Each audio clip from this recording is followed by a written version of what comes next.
Bab 3964. Perang besar sudah dekat. Masalah ini harus diselesaikan secepat mungkin, sehingga perang ini dapat diakhiri dengan kerugian yang paling sedikit.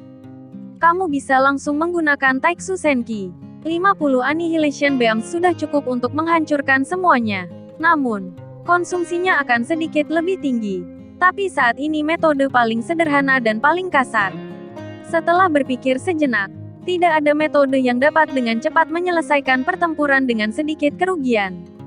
Itu hanya sekelompok sampah. 50 Dewa Taiksu terlalu tinggi untuk dilihat. Konsumsi menggunakan balok pemusnah terlalu besar. Tidak perlu sekarang. Nomor 2 menggelengkan kepalanya dan menolak proposal nomor 3. Lihatlah permaisuri di ujung. Orang-orang ini semua dipanggil olehnya. Dan mereka juga mendengarkan panggilannya. Mungkin Anda bisa mempertimbangkan untuk menangkap pencuri terlebih dahulu dan menangkap raja terlebih dahulu. Jika Anda bisa membunuhnya, semangat ini orang pasti akan hancur, maka itu akan mengalahkan diri sendiri. Di antara pembicaraan nomor 2 dan nomor 3, pria bernomor 4 di lengan armor dewa palsu di sisi lain memandang ke arah kaisar wanita yang jauh. Dia memiliki rambut pirang pendek dan wajah seperti bekas luka yang berlebihan seperti kilat tampak ganas dan mendominasi. Tangkap pencuri dulu, itu arah yang bagus, karena kamu yang mengusulkannya. Dan sepertinya hanya kamu yang mampu melakukan tugas ini. Kata nomor 2. Dan setelah kata-kata itu jatuh, nomor 4 siap untuk melakukan langkah nyata. Tapi sebelum kamu bergerak, pernahkah kamu memahami kekuatan seorang permaisuri?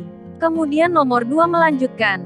Melihat nomor 4 yang ingin mencoba, dia benar-benar sedikit takut nomor 4 akan bergegas maju tanpa pemikiran, yang tidak diragukan mengirimnya ke kematian. Nomor 4 tertegun ketika mendengar kata-kata itu. Belum lagi dia, hanya ada sedikit orang di Taiksu yang tahu tentang permaisuri. Lagi pula, sebelum melihat permaisuri dengan mata kepala sendiri, mereka semua berpikir bahwa permaisuri telah lama jatuh. Lalu, jadi tidak ada yang tahu. Tidak perlu banyak waktu untuk memahami permaisuri. Ada desas-desus bahwa kaisar wanita telah mencapai keabadian. Apakah kamu pikir kamu bisa melawannya dengan kekuatanmu? Nomor 2 melanjutkan. Ketika nomor 4 mendengar kata, keabadian Tuhan, nomor 4 terdiam. Apalagi berkata lagi kata-kata seperti menangkap pencuri terlebih dahulu dan menangkap raja. Namun, setelah nomor 2 mengatakan ini, wajah cantik nomor 3 bingung, dan matanya yang indah penuh dengan pikiran. Dia memandangi permaisuri yang duduk di singgasana tanduk naga di kejauhan. Posturnya terlihat lebih sedikit postur. Kami telah melakukan banyak penyelidikan di Taiksu, dan memang terbukti bahwa permaisuri telah lama jatuh. Jika dia benar-benar abadi, mengapa dia membiarkan kami menjara sumber daya sampai sekarang? Sepertinya agak tidak masuk akal untuk memikirkannya. Hati-hati. Meskipun nomor 3 adalah seorang wanita, matanya bersinar terang. Jelas dia juga orang yang bijaksana. Begitu ucapan ini keluar, baik nomor 2 dan nomor 4 mau tidak mau meliriknya. Seolah itu terdengar sangat masuk akal.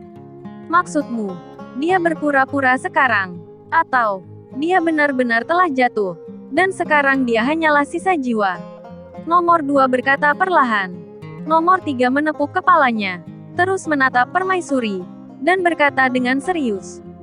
Berdasarkan pemahaman wanita tentang wanita, dia cenderung berpura-pura bersikap dingin. Jika dia benar-benar keabadian para dewa, tidak perlu menghabiskan begitu banyak waktu untuk berurusan dengan kami.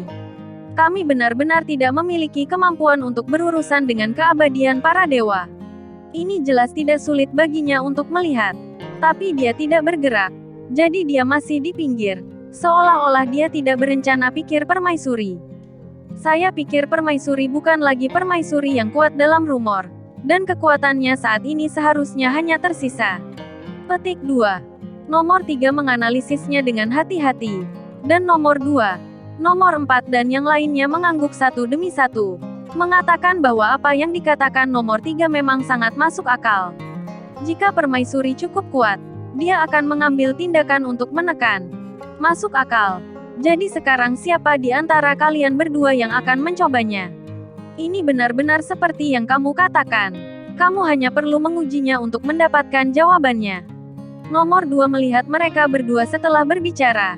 dan segera melihat orang-orang di belakangnya. Semua orang di belakangnya adalah yang terkuat di sini. Dan mereka juga mengenakan baju besi Void God yang paling kuat.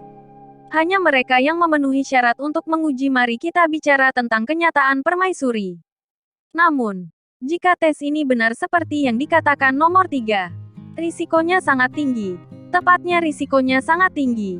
Saat ini, bahkan nomor 4, yang hanya ingin mencoba, memilih untuk tetap diam. Lagi pula, 4 kata keabadian terlalu mengejutkan. Tidak ada yang menjawab nomor 2. Jelas, tidak ada yang punya nyali untuk pergi ke permaisuri untuk menguji hal semacam ini. Sepertinya semua orang tidak mau. Karena metode ini tidak berhasil. Mari pikirkan metode lain. Melihat tidak ada yang menjawab, dan tidak memaksa siapapun. Nomor 2 sepertinya berpikir bahwa Taiksu pasti akan menang 100% tidak peduli metode apa yang digunakan dalam perang ini. Tepat ketika beberapa orang masih mengobrol dan memperlakukan perang ini dengan acuh tak acuh, tiba-tiba Necromancer muncul di medan perang dan kekuatan tempurnya yang kuat mengejutkan semua orang.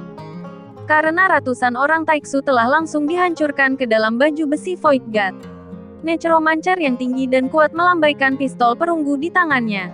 Setiap kali dia mengayunkannya, itu pasti akan jatuh pada orang Taiksu. Dan tidak ada satupun dari baju besi dewa palsu orang Taiksu yang dapat menahan kematian Necromancer. Angin kencang di tangannya. Serangkaian suara tumpul tersebar di seluruh medan perang. Sosok tinggi dari Necromancer melambaikan pistol perunggu di tangannya. Serangannya sangat sederhana. Dan itu tampak seperti serangan sederhana. Tapi itu adalah jenis serangan yang tampaknya sederhana.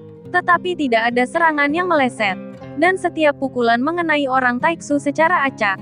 Dan setelah beberapa saat, tidak ada yang berani berada di sekitar Dewa Necromancer.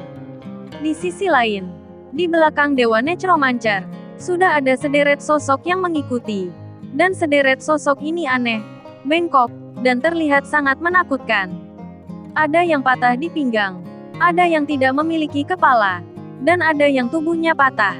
Mereka mengikuti di belakang Dewa Necromancer, seolah-olah mereka menyembah Dewa Necromancer. Gambarnya terlihat aneh dan menyeramkan. Sungguh kekuatan yang kuat. Liu Yan dan Yang Song, kalian berdua segera menembak dan membunuhnya. Nomor 2 berteriak dengan suara rendah. Kata-kata itu jatuh. Dan 2 orang dengan 9 dan 10 di tangan mereka segera melangkah maju. Kamu bisa menggunakan kekuatan terlarang bila perlu. Ketika keduanya bergegas keluar, nomor 2 mengingatkan. Dan segera 2 sosok bergegas keluar. Bahkan menggunakan kekuatan keabadian untuk terbang. Yang secara alami menyebabkan reaksi kekerasan. Mereka tidak tahu apa itu belas kasihan atas barang-barang yang mereka rampok.